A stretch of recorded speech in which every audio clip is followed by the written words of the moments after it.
Hi, good morning, everyone. I'm Jonathan Hafetz at Seton Hall Law School, and welcome to this webinar sponsored by the Lieber Society, co-sponsored by the Transitional Justice Rule of Law Interest Group on legal cynicism and contemporary armed conflicts. International humanitarian law and the law of armed conflict more generally have been at the debate or the center of intense public debates surrounding recent conflicts, such as those in Ukraine and Gaza. These conflicts have focused attention on a range of issues, from jus ad bellum to jus in bello principles of proportionality and distinction. But they've also raised a series of larger questions about IHL's place in world events. What role does IHL play in protecting civilians and limiting harms of armed conflict? In what ways is it achieving its goals, and in what ways is it falling short? Does the increasing prominence of IHL in public debate suggest it remains a powerful force that must be reckoned with? Or do continuing IHL violations and gaps in enforcement underscore weaknesses and contribute potentially to cynicism about IHL and international law more generally? For our panel today, I'm joined by leading experts who will offer their perspective on these and other questions. I'm going to introduce them first in order of speaking, and they'll give opening remarks. I'll follow with some remarks of my own, and then open the floor for panelists to respond to each other, and then to some questions from me, and then I'll open it up to questions from the audience. So please make sure to put your questions in the chat, and hopefully we can get to them and have a really rich, engaging discussion on this important issue. So I'll start off introducing everybody in the order they'll be going. First, we have Shiri Krebs. Shiri is a professor of law at Deakin University and director of the Center for Law as Protection. She's also chair of the Lieber Society on the law of armed conflict, an affiliate scholar at Stanford University for international security and cooperation, and the co-lead of the Australian Government Cybersecurity Cooperative Research Center Law and Policy Theme. In 2024, Shiri was appointed as visiting legal fellow at the Australian Government Department of Foreign Affairs and Trade. Her research on drone warfare and predictive technologies in counterterrorism and armed conflict is currently funded by a 3-year Australian Research Council fellowship and an Alexander von Humboldt Experiencer Researcher Fellowship at the University of Hamburg. Shiri will be followed by Anna Cave. Anna is the executive director of Georgetown Law Center on the Georgetown Law Center on National Security, where she leads the center's work on human security and international justice. Most relevant to our discussion today, Anna previously served in the Obama administration at the State Department and the National Security Council in a number of policy roles relating to atrocity prevention, conflict response, and international justice. Brian Cox will follow Anna.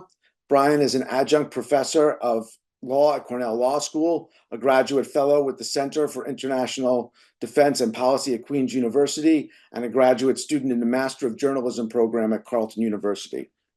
He retired from the U.S. Army in 2018 after 22 years of military service, including combat deployments to Iraq as a combat camera operator in 2003 and 2004, and to Afghanistan in 2013 to 14 as an operational law attorney. Brian holds a JSD from Cornell Law School, an LLM from Queen's Law, and a BA and JD from the University of North Carolina. After Brian will be Professor Matiange Sirleaf, who's an interdisciplinary scholar, an international interdisciplinary scholar, justice seeker, and human rights advocate. Matiange's work to unearth unjust hierarchies embedded in international law and to remedy the inequities that emerge and persist. She's the Nathan Patz Professor of Law at the University of Maryland, Francis King Carey School of Law. She also holds a secondary appointment as a professor in the Department of Epidemiology and Public Health at the University of Maryland School of Medicine. So I'll turn it over first to Shiri. Thank you very much, Jonathan, for this very detailed introduction. I'm very happy to be here today and to join you from Australia, where it is now midnight. So please excuse me for any late night loss of concentration. So I would like to begin by acknowledging that I'm joining you today from the lands of the Wurundjeri people of the Kulin Nation, and I pay my respects to their elders, past and present. And perhaps this is a really good opening, as colonial legal regimes, such as the ones that govern Indigenous people in Australia, is a good example of legal cynicism and the problems that are related to cynical legal regimes. And so in my brief comments today, I would like to first share a few thoughts on legal cynicism, as well as other related concepts that are often kind of used interchangeably, such as hypocrisy or double standards in international law. And then I will use these kind of opening comments to think about contemporary armed conflicts, including the one in Gaza, and to demonstrate how double standards, hypocrisy, and cynicism affect the perception of international humanitarian law, and the way that it is then, or the function that it can then apply during armed conflicts. So perhaps just a few kind of words to explain the differences that I see in those three concepts, because I do think, even though I think we all kind of think when we say legal cynicism, hypocrisy, or double standards, we mean some degree of insincerity in the way that we apply the law. But insincerity is really the meaning of the word hypocrisy. And so hypocrisy, or when we use hypocrisy to describe the functioning or the way that the law is being applied in certain circumstances, then when we say hypocrisy, we mean, or kind of we relate to the actions of states that are insincere. So basically, when states are doing something that's opposed to what they actually trying to achieve. So the rhetoric is, is empty in that sort of in that meaning. The term double standards is not really focusing about states' insincerity, but rather on inconsistencies in how states and sometimes organizations reflect their positions or behave in similar situations. And so, for example, if a particular state treats one conflict or another state in one way, but then would treat the same sort of scenario differently, that would be considered double standards.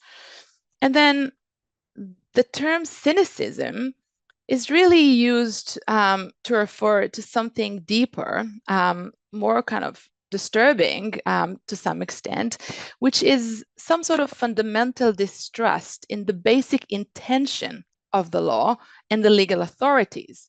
So more generally reflecting an illegitimacy of the legal regime, overall. And so in the context of international law, these three concepts, hypocrisy, double standards, cynicism, are often kind of used interchangeably to describe this sort of kind of problems in the sincerity of international law and international institutions. But despite these sort of similarities the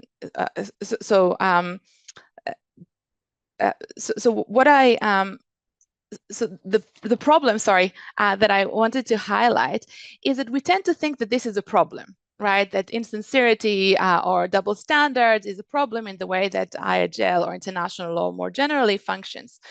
But what I want to suggest is that this is not really a malfunction, but rather a feature of the way that international law is functioning, especially the first two terms, so hypocrisy and double standards. And And I do not share the prevailing assumptions that international law is designed to serve principles of consistency, equality, or fairness. And in fact, its core institutions are designed to prefer some countries over others. And this structure systematically prefers the narrow political goals of politically powerful countries, such as the P5. And so inconsistencies and double standards are actually a part of the way that the system is supposed to function. And so what I want to say is that I would like to separate these three concepts and to propose that while hypocrisy and double standards are in fact a feature of the system, the way it was designed to function, legal cynicism is an actual problem.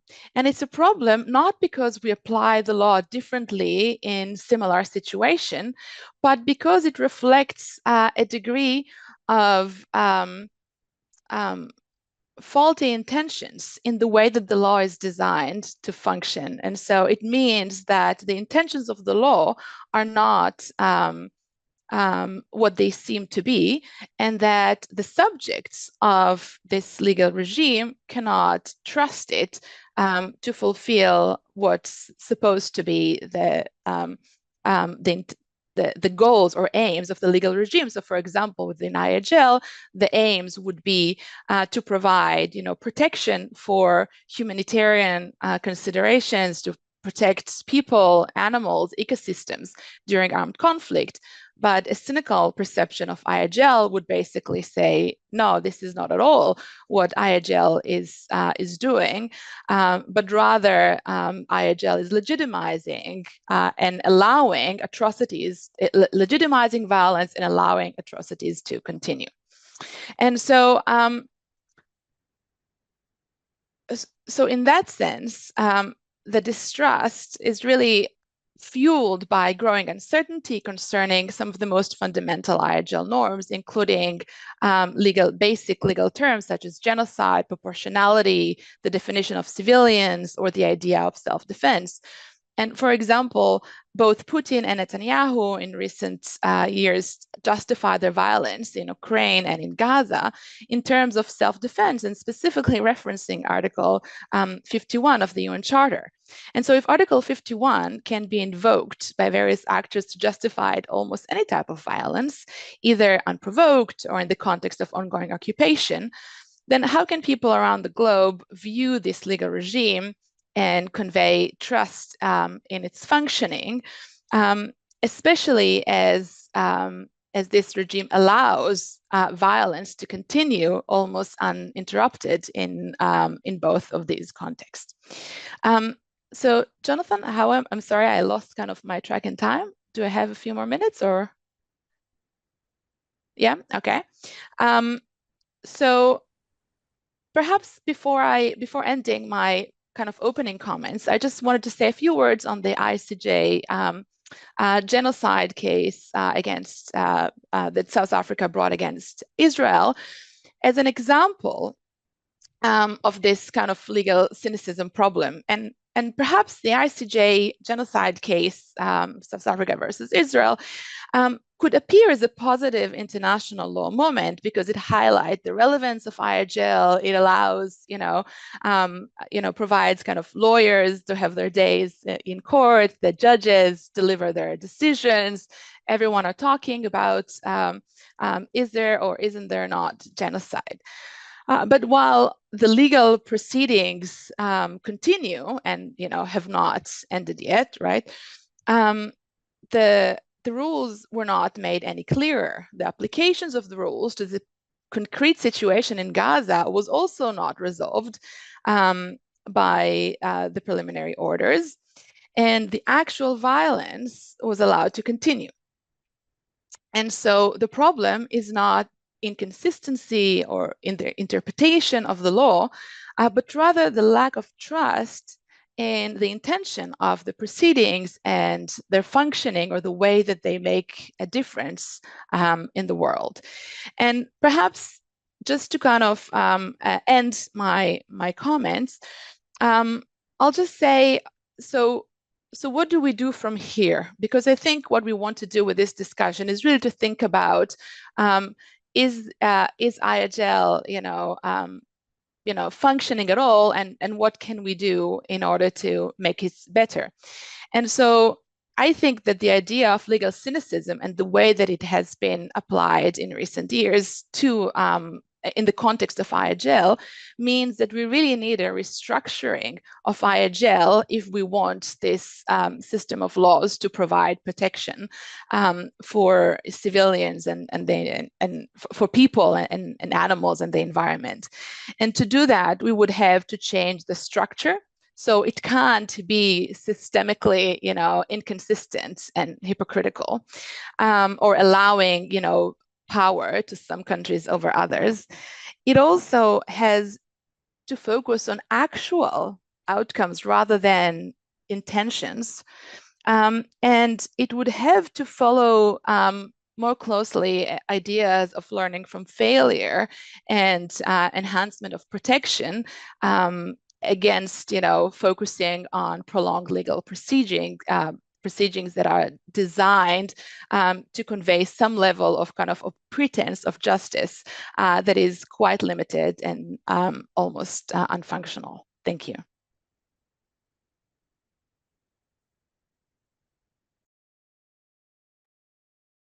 All right, thank you, Sherry. It's an honor to be here today. I am going to today start with a few statistics to set the table for why I think this conversation is so important. First, there are more conflicts happening around the world than at any time since 1946.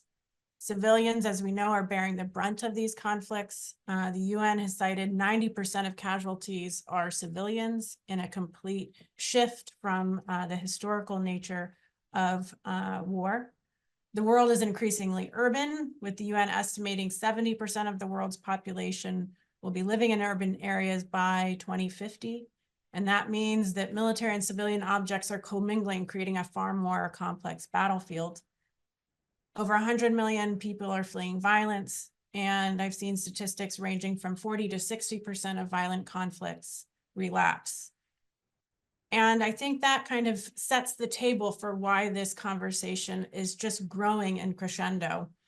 The proliferation of information of civilian harm is often in real time, in excruciating detail. It's accessible to every single person with a phone. And then it's backed up in depth by meticulous reporting by journalists and NGOs and researchers like Civic and Air Wars, academic and practitioners writing, and Just Security and Lawfare, thoughtful critiques. And that all, I think, has contributed to a changing public perception about what is okay when it comes to civilian harm under the law. There's a dramatically decreased tolerance for civilian harm, increased misunderstandings and expectations of the law, and that gap between what the public sees as tolerable versus what the law actually does to protect civilians. And I think that is undergirding this conversation that Sherry helpfully introduced. Today, I want to highlight a trend, offer a prediction, and maybe end with a recommendation in the next 10 minutes. So the trend I want to highlight is that I think we are in a period of rapid change when it comes to actually addressing civilian harm, particularly over the last decade, with at least some governments dramatically improving their policies and attempting to overhaul their processes to mitigate, minimize, and respond to civilian harm in war. I think this is particularly true in the US, which I will discuss in a bit more detail. That also leads to a widening gap between governments that are trying to minimize, at least in their statements and in some of their actions and policies, and those that are not. I'm going to dwell more on the former. That also means that we have some overlapping frameworks to deal with civilian harm.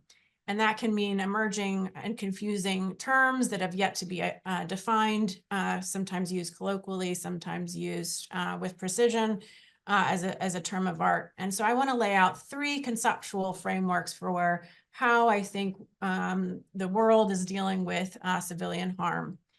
So first, law and current processes focus on regulating individual attacks, but we know that the harmful effects of war are actually experienced cumulatively. And we know that now more so now than ever. And so that's really leads to a blind spot, particularly as it relates to how, at what level, and when these cumulative harms are actually taken into account in use of force decisions. This blind spot is the basis for a joint 3-year NSF UKRI funded project that my colleagues at Georgetown, along with an interdisciplinary team from Essex, Oxford, Duke, and the Israel Democracy Institute are undertaking. And we've identified and kind of laid out a framework for that called cumulative civilian harm, looking at the direct and indirect harm to civilians over the course of an armed conflict. You can kind of think of it in 3 concentric circles. The first being the kind of incidental, foreseeable, direct and indirect harm that IHL proportionality focuses on. The expected and not too remote harm. Outside of that, the next concentric circle is the direct harm to civilians, such as death and physical injury, that aggregates over many attacks over time. So harms as the whole is the sum of the parts. And then the third concentric circle is indirect, aggregate, and emergent effects of prolonged exposure to conflict that can't be attributed to a specific attack. So in some ways, that interaction of harm actually means that the whole is greater than the sum of its parts. So that's the conceptual framework that we're laying out and studying over the next couple of years. There are 2 other frameworks, though, that I think are worth noting here. The first is protection of civilians. And that term sometimes is used colloquially, and sometimes it's used as a term of art, and that can get confusing. But it's actually a POC, as it's called, is a policy and doctrine first used actually about 25 years ago in UN peacekeeping. And really the UN peacekeeping apparatus has implemented and innovated over 16 different peacekeeping mandates. The EU and NATO have also adopted POC as a policy and doctrine, and it's across 2 different axes. One, which can be referred to as passive, is mitigating civilian harm from its own actions. And that's where the US, I think, has leaned into. And the second, though, is protecting civilians from others' actions, and active protection of civilians. And this is historically, NATO has really leaned into the former rather than the latter because of its efforts in Bosnia and Afghanistan. They've also introduced in those doctrines and policies the terms civil environment or human environment. And these are terms that we are starting to see emerge in this area. The third framework I'd like to highlight is one that the US has recently adopted, and it's civilian harm mitigation and response. It's a relatively new approach, and it's really a pivot from focusing on civilian casualties, the so-called collateral damage estimates, to one that is much more around the life cycle of a conflict. And it was prompted in large part by the Pulitzer Prize winning New York Times reporting looking at civilian harm caused by US air wars. It was very damning. It resulted in a public outcry and serious advocacy behind the scenes. Congress mandated an outside assessment. There were 9 different studies, and in true DoD fashion, they put forward a civilian harm mitigation action plan, the so-called CHIMRAP. It's 46 pages long with 11 objectives that was released by the Secretary of Defense in August of 2022. Now, while this CHIMRAP defines civilian harm more narrowly, more in the analogous IHL framework, proportionality framework, it actually goes much further in the policy itself. It establishes a steering committee, a center of excellence, a civilian harm mitigation officer at each combatant command, assigns 200 billets of people assigned to this. And it takes, again, that life cycle approach rather than just an issue for targeting. It goes from mission development and military objectives to planning, to use of force, intelligence and information gathering, pre and post-strike assessments, accountability, learning and adaptation, and even the restoration of the civilian environment. It's a very ambitious policy. So that's the trend. I think we're seeing a trend toward recognizing that this credibility gap, the legitimacy gap, in light of the abundance of civilian harm and the complex nature of that, necessitates a need to deal much more holistically at understanding civilian harm. I'm going to end with a quick prediction and recommendation. My prediction is that this rate of change will actually increase, and as a result, that law, inevitably and intrinsically behind the curve, will eventually follow suit. But really, the principles are already embedded in IHL, and I think they can be refined and developed to better reflect modern warfare. I would point to proportionality. My colleagues Noam Lubell and Amikai Cohen have coined the term strategic proportionality, the principle of precautions, the obligation to take constant care, the differing views but emerging views on understanding reverberating effects in proportionality assessments, and even the terms, the broad principles, legitimacy. This is already embedded in IHL, and I think will ultimately provide the foundation from which to understand civilian harm minimization, not just as a policy principle, but as also a legal framework for that. And finally, a recommendation. I think practically, if we want to see the quickest change, it needs to be in strengthening the information that goes into the planning phase, that understanding of civilian environment that goes much beyond targeting and threat analysis to the complex terrain, the critical infrastructure, how urban populations and civilians behave and interact, and understanding and strengthening that information that a commander has to review will ultimately make it easier to understand civilian harm from a strategic point of view as well. I'll end there. Thanks so much.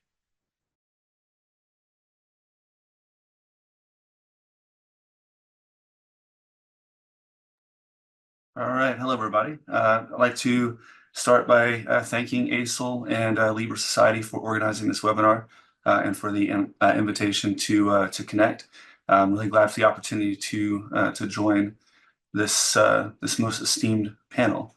So I'm going to share my screen. Let's see, go with screen 1 for some remarks. Okay, good. Blank screen for now. That's what I'm going for.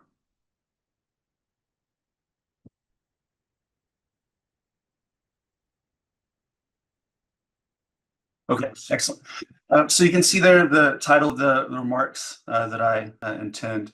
I'm really going to focus on the idea of pluralism along with those who implement the law of armed conflict in practice and allow for a broader population, especially to give voice for those who are affected in the law of in conduct of hostilities.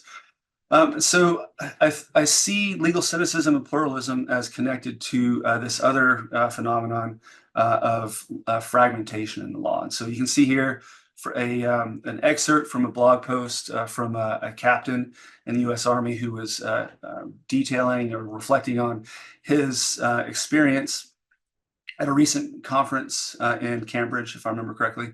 And he points out that among discussions, and I think this resonates with my experience as well, that disparate communities are getting a sense that yes, we've been dissimilar in the past, but we're getting to the point now that we are now more unalike than we are alike. And then this is something that was also echoed by in a blog post by Mike Schmidt last week, if I remember correctly. Yeah. So he's also pointing out in this post of his, and he's building on his previous work in this manner, kind of pointing out that there are two broad, disparate communities, and of course there are more than this, and not every community is homogenous, of course, but just in general terms, a general trend, we can point out potentially two perspectives, two main perspectives on the purpose of the law of armed conflict in practice, and those communities, the communities that are represented by those perspectives seem to be drifting away. And I believe there's a connection, a close connection between these phenomena. And so if we draw on a historical example here at the top for explaining what the purpose of the law of armed conflict is, drawing from the Lieber Code, you can see underlined in green that there's this sense that historically, I'll bring it into current practice by drawing on an example of the DoD Law of War Manual that kind of echoes this as well. But there's a sense from an operational perspective that the law of war, the law of armed conflict, exists to limit the conduct of hostilities, but still allow for those engaged in the conduct of hostilities to secure the ends of the war. And so as long as conduct is being implemented for that purpose, to secure the ends of the war, then it would be considered consistent with the law of armed conflict. A separate perspective I'm drawing here from a current articulation of the ICRC, expressing that IHL is a set of rules that seeks for humanitarian purposes to limit the effects of armed conflict. If that's our reflection or understanding of the purpose of the law of armed conflict, then it's easy to look around in the battle space and see, anywhere, any battle space, and say, okay, well, if the effects of the armed conflict appear to be too extreme, too significant, then that becomes a problem, or at least a perceived problem, with the law of armed conflict, or IHL as it's often described. So to bring the Lieber Code into more contemporary or current perspectives, this is an excerpt from the DoD Law of War Manual that points out that the law of war, law of armed conflict, exists as it may be understood to reflect states' determinations for conduct that is militarily unnecessary per se. So from this perspective, we start from the outlook of the operator, from those who are actually implementing the law of armed conflict. Whereas IHL, the current understanding of IHL expressed, for example, from the ICRC, is developed from Jean Pictet's understanding of the purpose that he constructed in the mid-1960s. He coined the term IHL at that point to say that the purpose is to limit these evils of war. And this is not necessarily a perspective that is consistent with an operational outlook of the law of armed conflict. And so I'm going to stop sharing my screen now so that I can go ahead and skip to my last slide in the interest of time. And share my screen again.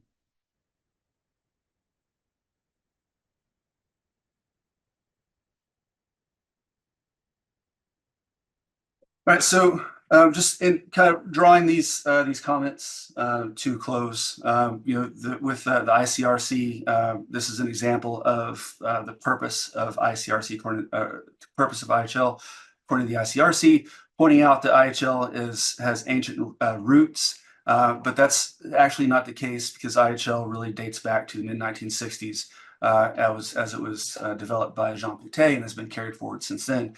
And there's a sense that the purpose of IHL is to protect civilians or victims of armed conflict. And that's, again, from an operational perspective, that's not necessarily how we see it when we implement it in practice. And then there are also examples of the law of armed conflict being used for primarily political purposes in a way that isn't necessarily consistent with the doctrinal perspective of implementing law of armed conflict. And this is a recent example that I'm just going to just kind of breeze through since I'm running short on time. But the last point that I'll leave with before I conclude my primary remarks is I get a sense, and I'll point out that it's very possible that the sense of legal cynicism that we encounter in public discourse very well may be a reflection of how law of armed conflict is framed in public discourse. And if that doesn't, that framing doesn't align with a doctrinal perspective of how we apply the law of armed conflict in practice, and that creates a perception gap between how we implement it in practice and how our practice is perceived. in armed conflict or in public discourse. And this may be, I think, the framing aspect that we have in public discourse may be contributing to legal cynicism. All right, and I'll stop there. Thank you very much. I look forward to question and discussions later.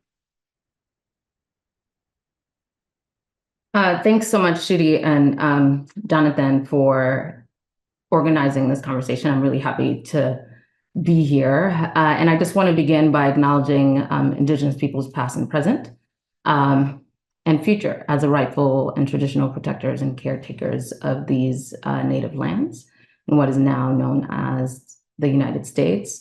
I am coming to you from Maryland, and so I also want to acknowledge the people forcibly kidnapped and sold from Africa who were enslaved on these lands from the colony's founding in 1634 until 1864, when the state of Maryland abolished slavery.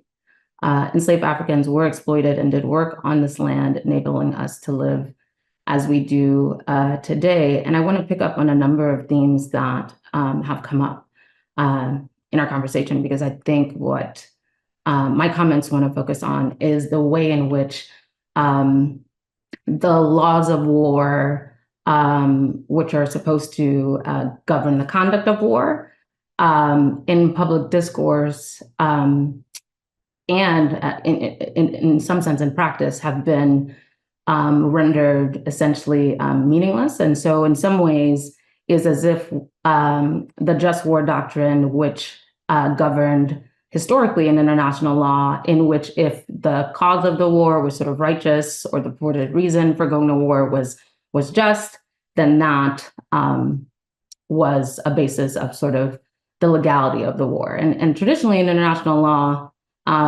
there was a distinction that developed between the legality of war, meaning the bases for the use of force, and the conduct and methods used within conflict. And so the law of armed conflict is supposed to be the field that governs what you can do once the use of force is happening, without reference to sort of the normative value and validity of the uses, the original use of force.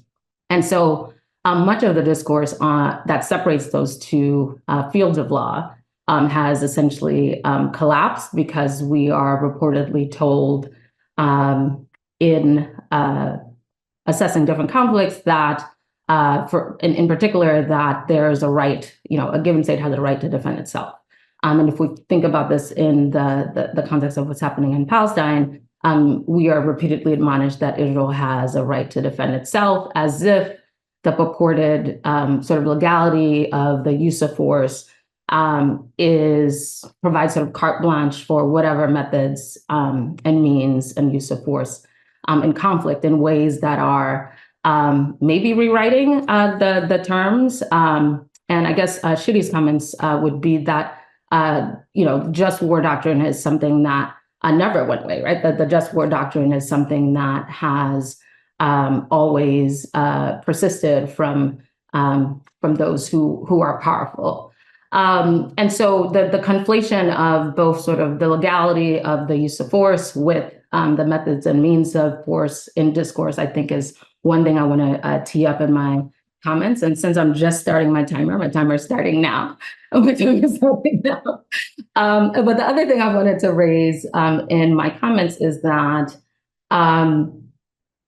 leaving aside sort of the legality and use of force, let's just focus on IHL itself, which again is supposed to govern the methods and means of force. And even if we think about the legality of the use of force, those decisions still have to take into account sort of proportional responses, necessity, and the like. And so even if we were underneath a just war sort of framework, it's not as if, because everybody thinks that their cause is just, that we need additional metrics to sort of rein in war. And so the necessity and proportionality analysis still would have to feature in those debates, and it does not seem to feature in discourse. And so I wanted to draw on a concept of the shrinking civilian that in our Race and National Security volume that was published in Oxford University Press in September of 2023, Nura Erakat developed, because I think it is helpful for thinking about the current moment. And so her work thinking about the shrinking civilian in the context of Palestinians, she argues that there is sort of a steady and shrinking scope of Palestinians to be recognized as civilians and entitled to immunity from attack. And the shrinking civilian framework she developed in the context of the Great March of Return in 2018, the protest action. And so it was not in a armed conflict context that she developed that concept. But I think that the shrinking civilian concept is important for thinking about the ongoing conflict that is taking place now, because in many ways, the idea of civilian objects being protected and civilian populations being protected is something that has come into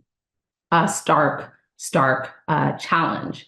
And we see that in a number of places where it seems as if Palestinians, objects and peoples are already rendered guilty long before the targeted attack. And so Rabia has argued, Palestinians simply cannot be innocent. They're always guilty. They are to be neutralized. They're using human shields. And that in some ways, Palestinians stand no chance of humanization, and that there are ways in which Palestinians have been taken out of the international legal order. And so I want to draw then on a couple of comments that sort of tee up this point. President Isaac Herzog declared, this is a war that is intended really, really, truly to save Western civilization, to save the values of Western civilization. And so thinking then about how international law has developed in ways primarily that did not have concern for the welfare of human beings, those deemed outside of the family of quote unquote civilized nations, which included most of the globe, were conveniently not able to make or change international law, and virtually no legal restrictions were placed on the actions of European states and the like towards indigenous peoples and the taking of land. Doctrines like terra nullius and others were ostensibly created to create territories without masters, and sovereignty was conceived in a way that left unchecked what the sovereign did in its given territory. And that history, I think, is important because the law of armed conflict, international human rights law, international criminal law, and all of these fields were ostensibly conceived to sort of put limits, right? Put limits on what states can do within different territories. And what we are seeing today, I think, is how much of that rules-based order is being taken away, or is just being revealed, rather. And we can look to legal cynicism in terms of the double speak from the Biden administration and the Harris administration, the public admonitions to limit civilian casualties, at the same time continuing to fund and arm the slaughter in Palestine.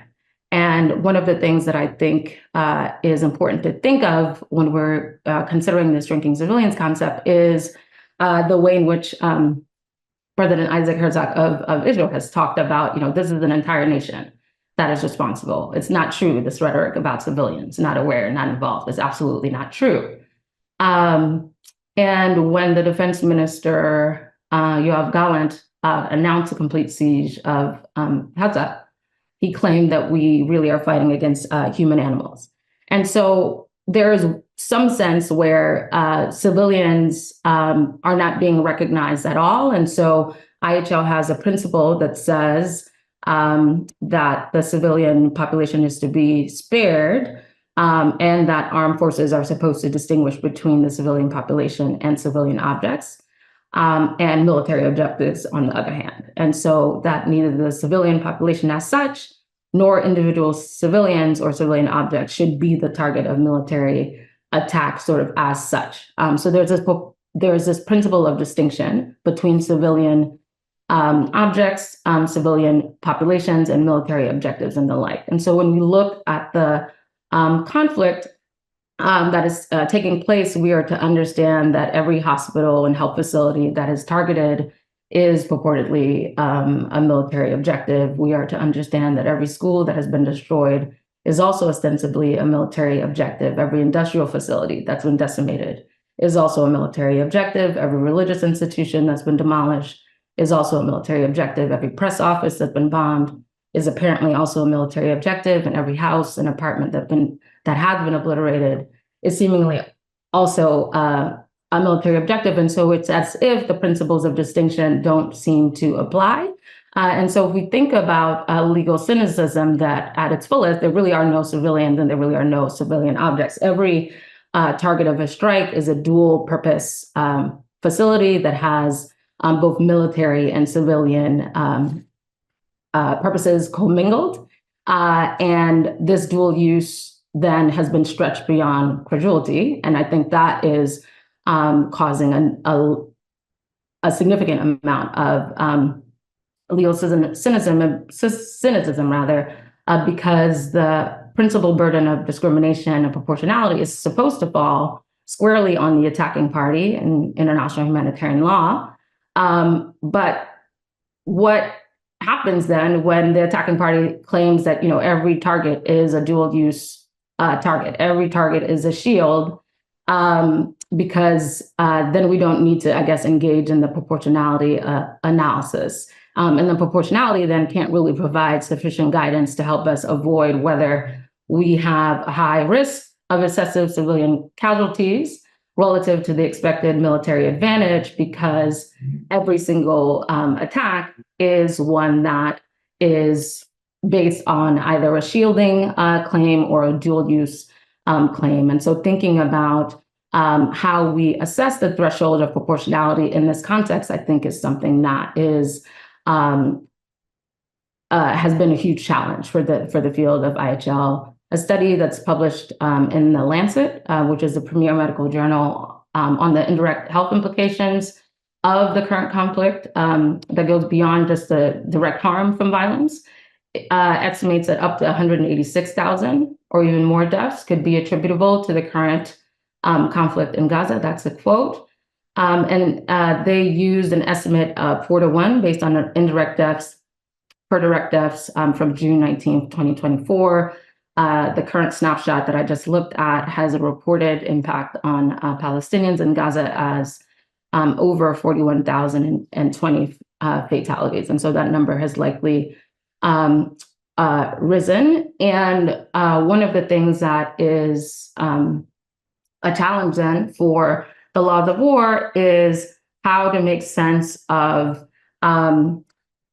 strikes and attacks on civilian infrastructure, including water facilities, including health facilities, and the like, which we are to understand are also sort of dual use facilities when there are concerns about the number of folks within Palestine who are facing severe and catastrophic levels of food insecurity. 96% of the population is projected to face this crisis level of food insecurity. 86% of Palestinians in Gaza remain under evacuation orders. 1.9 million people have been displaced. And then how do we make sense of the proportionality principle when we think about the infrastructure and the damage that has happened to civilian objects? An estimate in May from the UNDP is that there will need to be 80 years to restore all of the housing units that have been destroyed, and that this massive level of destruction on a civilian infrastructure really hasn't been seen since World War II. And we know that the consequence of the conflict has led to a lethal combination of not only hunger, as I mentioned, but also disease and preventable public health emergencies, including the introduction of polio in Gaza, which was not there previously. And so a huge challenge for the field of international humanitarian law then is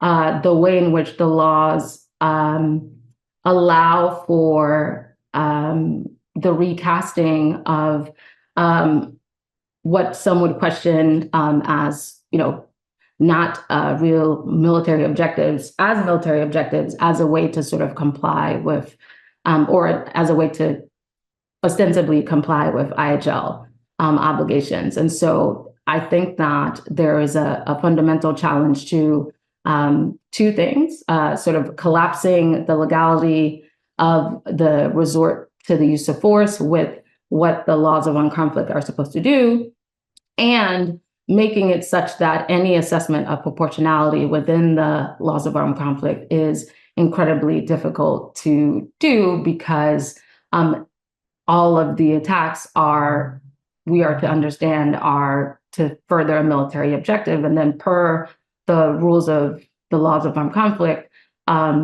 there is no violation underneath those circumstances. So I'll stop there. I know we have much to discuss, and so I'll stop there, and I can weave in some other thoughts later. Thanks. Thanks so much to all of you for your thoughts. I'll just add a few comments, and then we'll move to the question and answer component. And I want to just talk a little bit about kind of building on what people said, and talk about legal cynicism and contemporary armed conflicts from the perspective of narrative. Ukraine, Gaza, other recent armed conflicts highlight the challenges of deterring and holding accountable those most responsible for IHL violations, including those that constitute international crimes. At the same time, even as those conflicts expose limitations in ensuring compliance with IHL and prosecuting and punishing violations, they show IHL's continuing influence over how conflicts are debated, waged, even remembered. And so I just want to kind of point to and underscore a paradox, which is that IHL does continue to exert pull and carry political, sometimes even practical dimensions, even if it remains unenforced and falls short of its ideals and goals, and contributes to this notion of cynicism, legal cynicism. Just to talk about, there are a few number of high-profile actions by international investigative bodies and tribunals to address atrocity crimes, I think, which underscore IHL's prominence in the public sphere. You have in Ukraine, the arrest warrants issued by the ICC prosecutor for Vladimir Putin and other senior Russian officials for war crimes, unlawful deportation and transfer of children from Ukraine to Russia. In Gaza, you have the ICC prosecutor requesting arrest warrants for the leaders of Hamas for the attacks of October 7th, and then for Israeli Prime Minister Benjamin Netanyahu and the Defense Minister Yoav Gallant for the subsequent conduct of the war, including using starvation as a weapon of war. You also have at the ICJ South Africa's action against Israel, which has led to the issuance of a series of preliminary measures against Israel, directing it to change how it's waging the war in Gaza based on the risk of genocide. At the same time, we've seen, particularly since the war in Syria, an explosion of digital technologies and digital information, which has helped increase public awareness and knowledge of IHL violations and atrocity crimes. That's a topic unto itself, but a few key dimensions are the broad availability of the means to capture and record what's happening on the ground, an unprecedented capacity to share information virtually instantaneously about armed conflict and images of armed conflict. And then there's also the increasing sophistication of tools to aggregate and analyze data.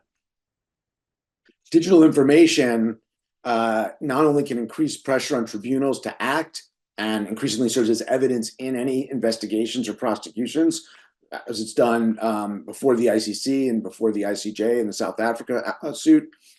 But it also helps construct and shape narratives about conflict based on IHL application or violation. At the same time, we see a gap based on the limits in the enforcement of IHL, and those are both legal, practical, often overlapping. You have jurisdictional limits of the ICC, based partly on membership in the court and based on certain crimes. I think most notably the act of aggression being outside the ICC's jurisdiction, Russia's aggression against Ukraine, which has opened the door to the massive IHL use and bellum violations that followed. The structural limits of the international system, which Shiri alluded to at the beginning, the veto of the P5 on the Security Council, which is limited enforcement of ICJ rulings against Israel. I mean, many other examples, prevented international against Syria. We could talk, have a whole webinar on that as well.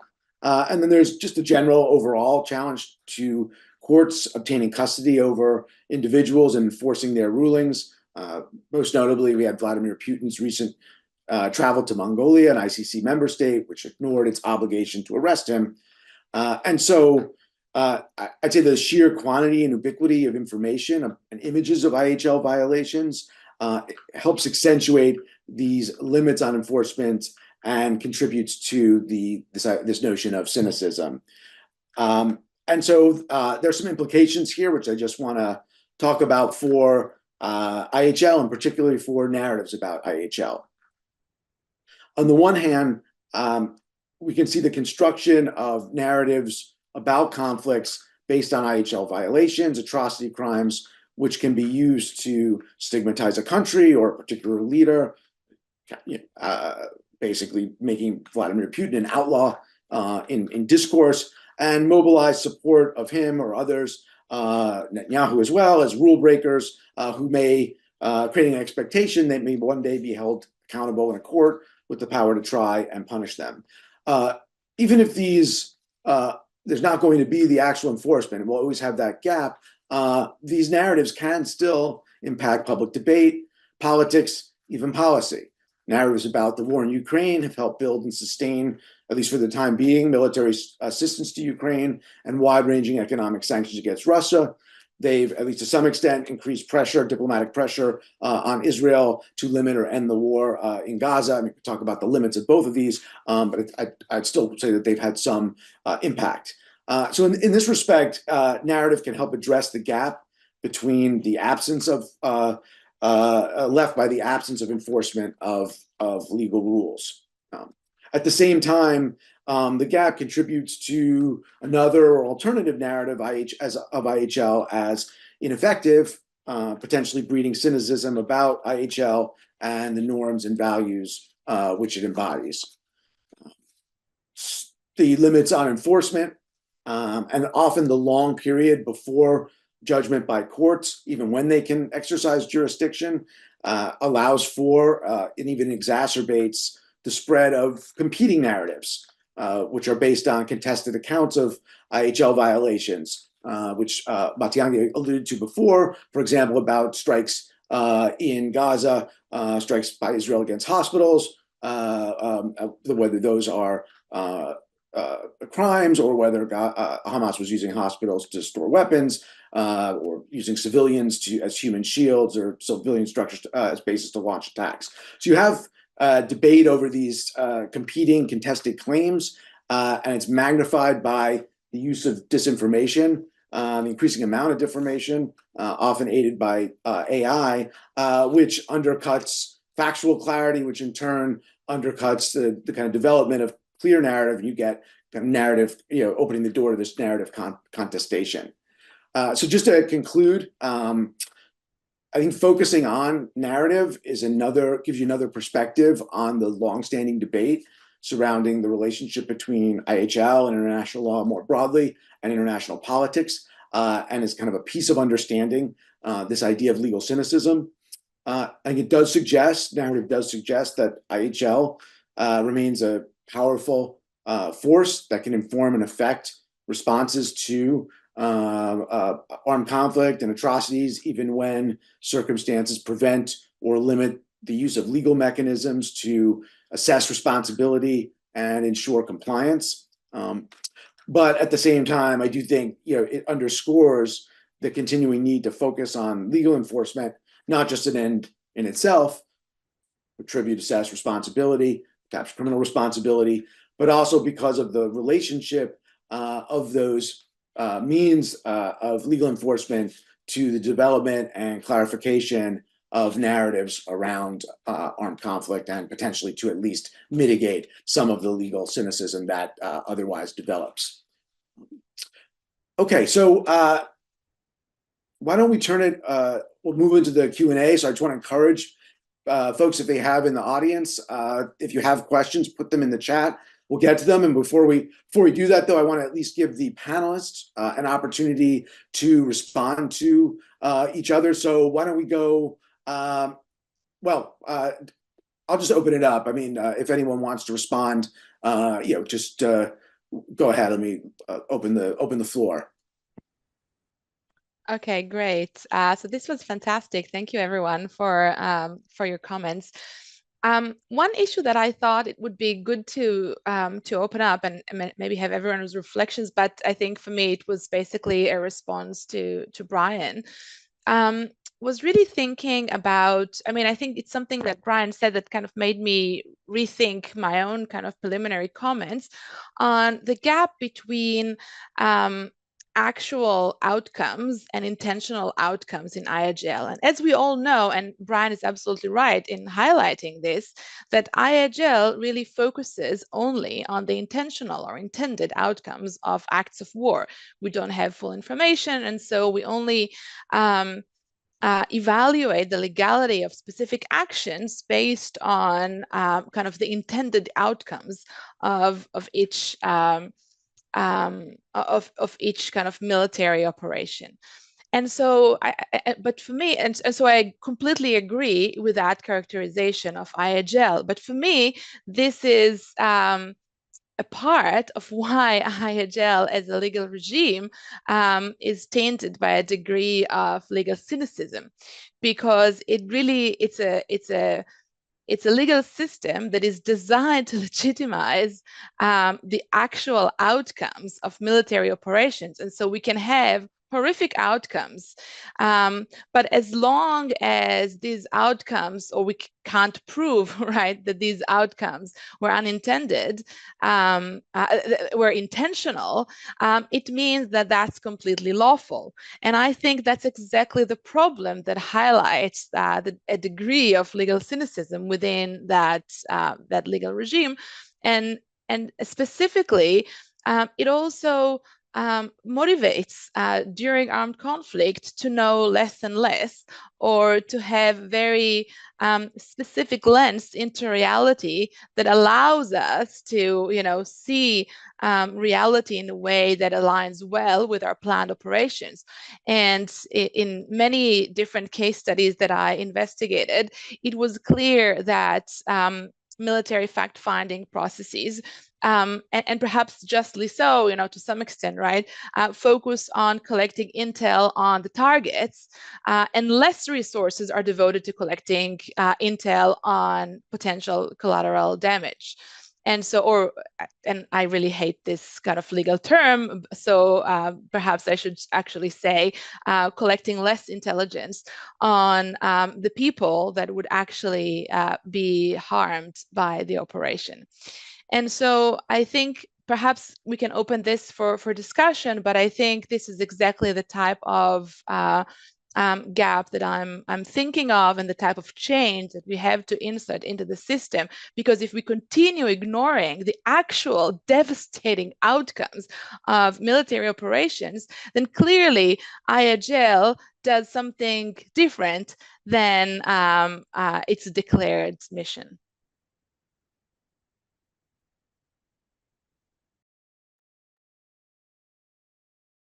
Jonathan, if I can connect with Shidi on that.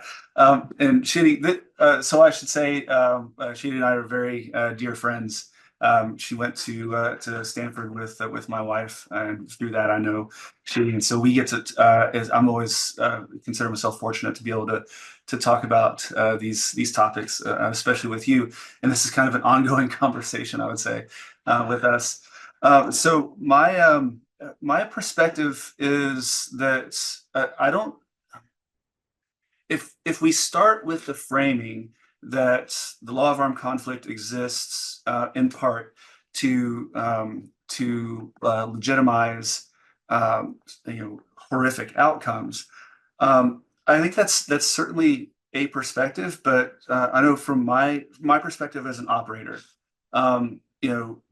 the purpose of the law of armed conflict historically and currently is to prevent wanton destruction, right? And so from a targeting perspective, and all the rules that we have in law of armed conflict kind of flow from that purpose. From my perspective as from my experience and perspective, at least as an operator. And so if the incident in Afghanistan that was committed by Staff Sergeant Robert Bales is a good example of this. That was just absolutely wanton destruction. So sneaking away from his forward operating base near Kandahar for the purpose to look for civilians, to attack them, and then to destroy the evidence afterwards. Like that at its core is just absolutely wanton destruction. There's no legitimate military purpose for that. Whereas a lot of attacks that result in incidental damage, say as something that you've studied extensively as I have, the attack by U.S. forces on the MSF Trauma Center in Kunduz, Afghanistan in 2015, that did not count, that didn't qualify as wanton destruction because the people who were involved in the attack believed it was a military objective mistakenly. And that was the purpose of attacking it. That compound that they thought was an adversarial compound.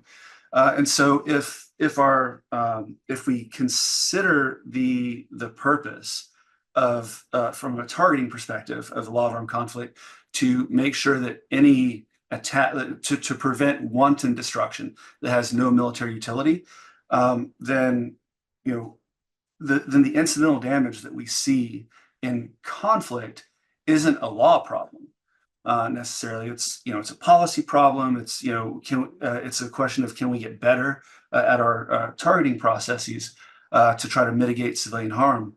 But that I see that as disconnected from legal compliance if we frame the law of armed conflict as its purpose to essentially at its core to prevent wanton destruction that has no military utility. And if we can imagine a battle space where those laws, that the laws didn't exist and that purpose didn't exist, then the outcomes that we would see in armed conflict would be, I think, far worse than if we allowed just any kind of destruction whatsoever, even if it doesn't serve any recognized military purpose. I wanted to just jump in here because I think that Brian and Shiri's comments, I wanted to just react a little bit because I think that even if there is a larger critique about what the law of armed conflict does, I think that what we are seeing now in terms of legal cynicism, yes, the law of armed conflict says that we look at, we don't assess sort of outcomes. We look at what people knew at the time and what their intentions were at the time. I think one of the things that is a particular concern is the way in which I don't think we have a question of intentionality around leaders in terms of what they are trying to do and what they are trying to accomplish. So for me, the way I look at things, I'm looking at some of the big flashpoints, conflicts is that there isn't confusion about what intentions are with respect to different strikes and how they might impact civilians, because I think a number of leaders have been quite clear about that. I think what is distinct is the way in which the response to those things differs quite clearly. And for that, I can just point attention to Israel's infrastructure minister announced that it would cut off all water supplies to Gaza on October 22nd, 2022. And similarly, Russia attack against civilian infrastructure, especially electricity and the like, took place in the context of the war in Ukraine. And we've seen the way in which, for example, the European Commission President Ursula von der Leyen addressed the European Parliament to denounce the attacks on civilian infrastructure and talked about how cutting off men, women, children from water, electricity, and heating during winter is something that's a pure act of terror. That's a quote, and that we have to call it as such. And so there is a disparity on attacks against civilian infrastructure depending on who is doing the attack in terms of how the response is taking place, even when leaders are sort of quite clear about the nature of what they are doing. And so I think that there is this overly technical legal discourse about particular standards, which the discourse of the law of armed conflict sort of invites. Again, whether discrete targets are legitimate military objectives or whether the harm to civilians would be more than what the military objective might be. And so now the discourse is around, well, is this particular hospital really a civilian object? Was that particular humanitarian convoy really a civilian object, or was it a dual-use facility? Was that refugee camp really protecting civilians, or is it being used for shielding and so forth? And so this invites our analyses of particular discrete instances in ways that I think Anna referenced in some of her comments earlier, such that we are not able to look at the aggregate because we are looking at the minutia. And so zeroing in on each tree, which the law of armed conflict invites us to do in terms of our analysis, can then drive attention away from the fact that the entire forest is on fire. And so I think I think there are a number of structural critiques that can be made. And I think that intentionality isn't necessarily the biggest concern for a number of places, because I think that actors actually have been quite clear about what their intentions are, and still the response has been quite muted and different depending on who the actors are and who their allies are.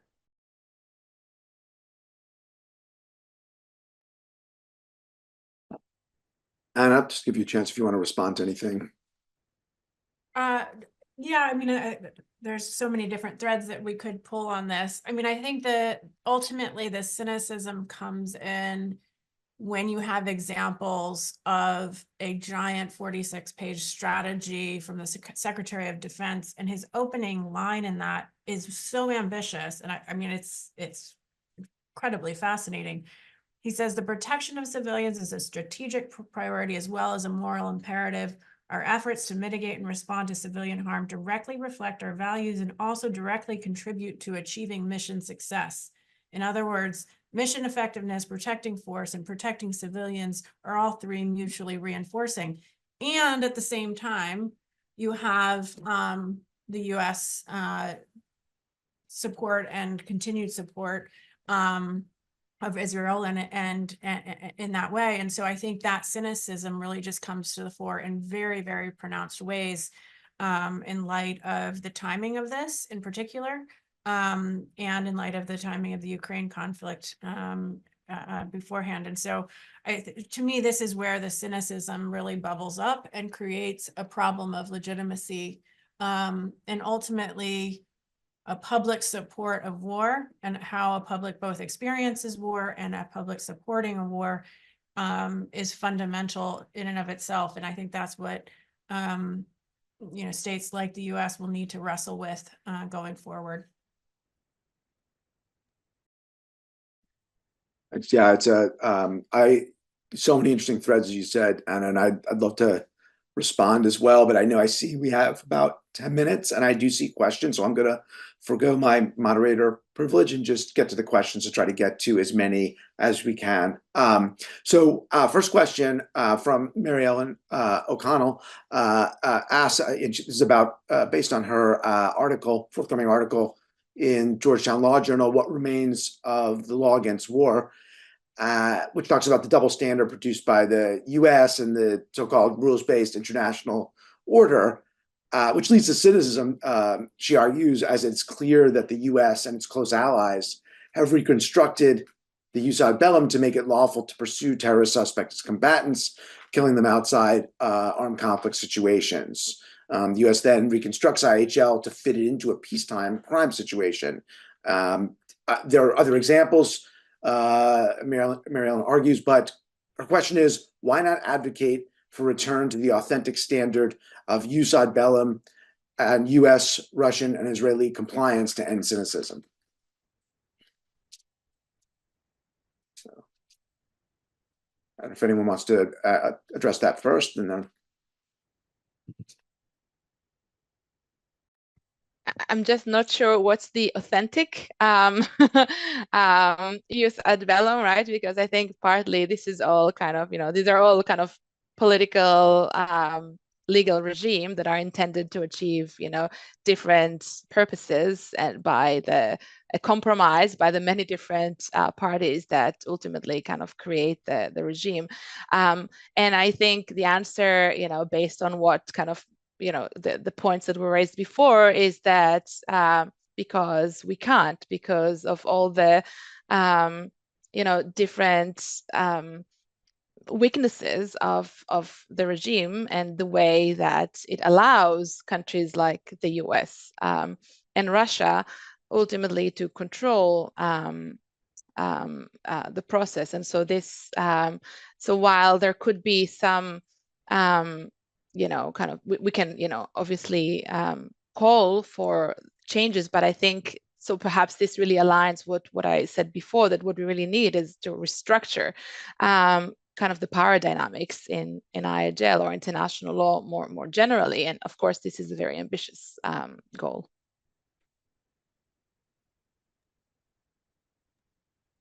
So just touching on one aspect of Mary Ellen's comment.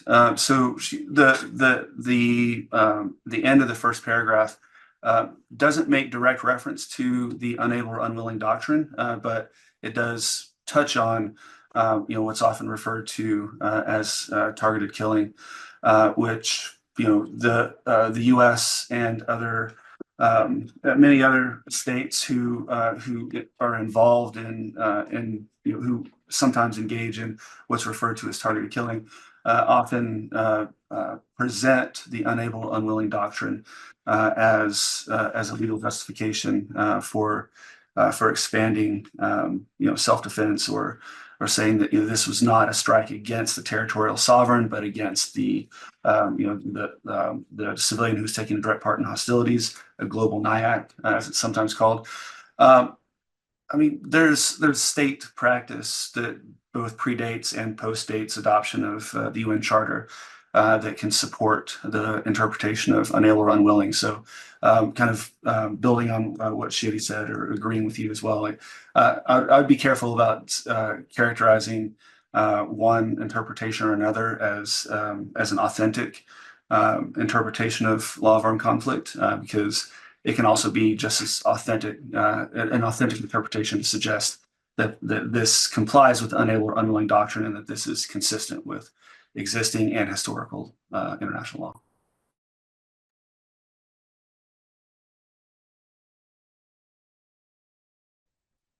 Unless there are other responses to that question, I'll just move to the next question. So it's from Craig Martin, and well, Brian, we'll go back to you. It's largely directed at you or for you, which what Craig asks is, isn't the protection of civilians, or Craig says the protection of civilians isn't some ICRC intervention from the 60s, but entrenched in core principles developed in the Geneva Conventions and refined in the additional protocols. So his question relates to whether reaching back to the 19th century Libra Code is helpful or unhelpful in terms of trying to understand current IHL. The Libra Code, for example, authorized and justified starvation, which is now a war crime, just as an example of why kind of reaching back in this manner might be unhelpful in understanding IHL today. Yeah, so I think that this is, again, kind of an issue of framing, right? So we can frame the purpose of the law of armed conflict as a set of rules that exist to prevent conduct that states have agreed is militarily unnecessary per se, and that's drawn out of the current edition and the first edition it's been consistent throughout, of the DoD Law of War Manual. And so I was looking at, this is a publication by the ICRC. It was published in 1967 that compiles 3 articles written by Jean Piquet in the September, October, and November issues in 1966 of the International Review of the Red Cross. He developed the doctrine that we now refer to as international humanitarian law, and he framed it as its purpose is to essentially limit the effects of armed conflict.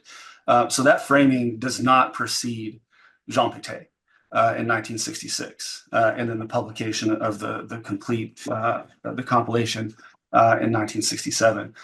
We can point to historical practice before the Lieber Code and since for a suggestion that the purpose of LOAC is to prevent conduct that is militarily unnecessary per se. And then just one concluding thought.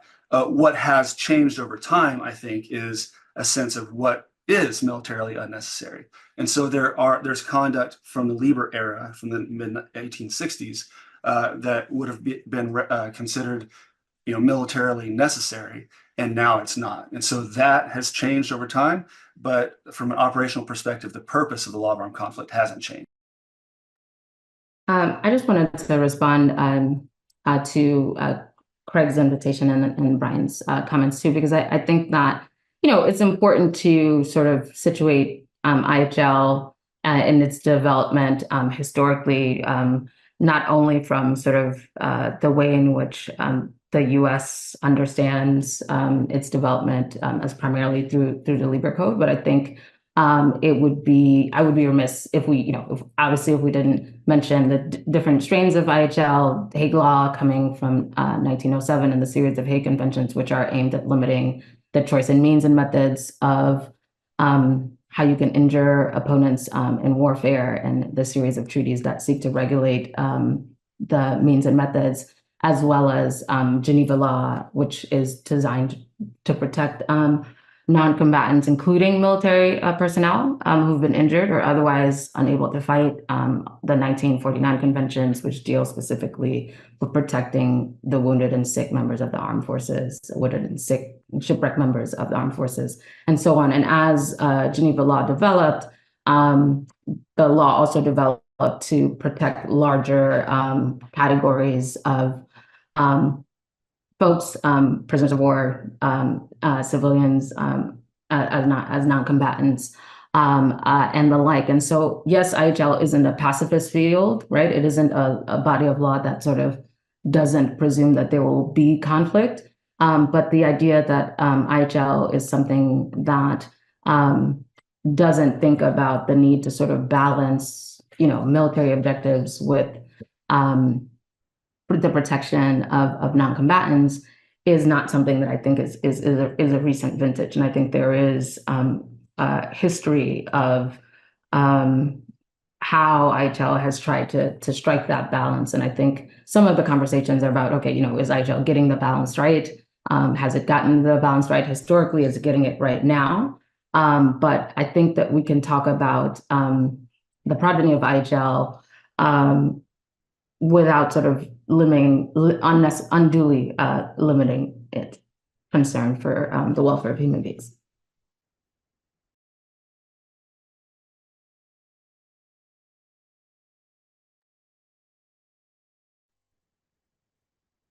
Well, it looks like we're unfortunately out of time, and I do want to end on time. So, well, first I want to apologize to a couple questions that we didn't get to, but they were good questions, and please do feel free to reach out to any and all of us to continue the dialogue. So I know we'd all love to do that. I also want to thank ASIL for organizing this event, and to the Lieber Society for the same, and to sponsoring it. And finally, to thank my fellow panelists for really enriching, lively discussion on the topic of legal cynicism and contemporary armed conflicts. I mean, I think there are just so many different threads to this conversation, touching on law and politics and just so many aspects of IHL. I could see just many more webinars coming out of it, but we only have time for one today. So thank you all. It's been a pleasure.